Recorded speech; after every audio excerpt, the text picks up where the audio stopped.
Damn, this shit is creepy, Daniel said. Well, you know what this means. We're gonna try it for ourselves, I stated.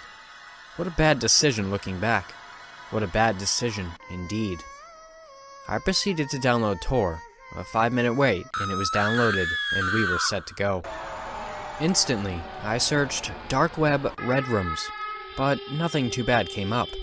I continued to do this for the next few weeks.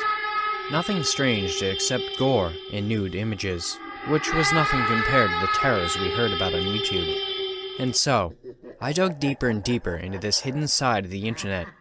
Each time I exceeded, I became more confident. Now moving on to the night of the incident, I was at a sleepover with my friend Daniel. Remember him from the start? And so, we searched darkWeb chat sites, and there we found it. Chat for free, online deep web chatting site. And so, I said great, let's take a look at this then. Big mistake. Daniel was wary before we clicked on it, and I don't blame him now that I'm looking back. But, I was overconfident. For the reason for me being like that was because during my time on the darker side of the internet, I didn't see anything bad. Are you sure it's safe, Mike? I replied with, yeah, totally. What's the worst that could happen? And I clicked. Bang. I was hit with several pop-up ads instantly and my computer started running slow. But my computer was pretty old, so I thought, what was the worst that could happen? Once I had cleared of the stupid ads, I met a page saying, welcome to chat for free. Click start when you are ready. The loading circle on the screen lasted for quite a while until we met our first user. You and Sam both like hockey was written at the top. Our camera was on, but Sam's was not. All we could see was a blank screen, so we skipped off him. But you need to remember his username, SamTheMan666, and we'll get to that later. On our chat for free website, we met a couple of members, like usual, and a lot of blank screens. Our second time with SamTheMan666 concluded of an empty room. His camera was on, but no one was there. Then, in the chat box, it said, Sam is typing. Hey! Showed up in the chat box. What do I say, Dan? I exclaimed. Dan seemed to be shaking quite a bit. He seemed in no mood to answer my question. Hi! I wrote, low-key hoping for no response.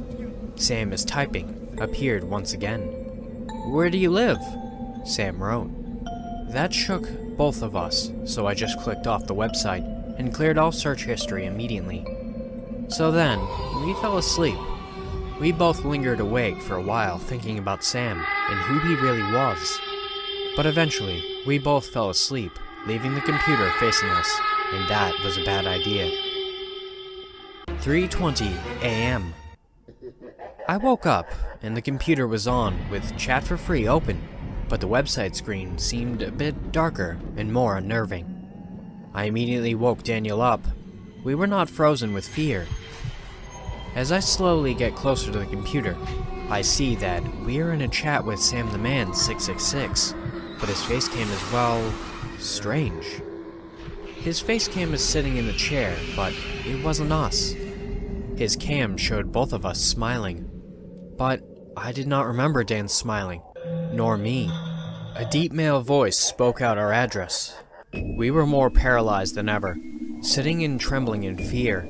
I didn't have the power in me to do anything about it.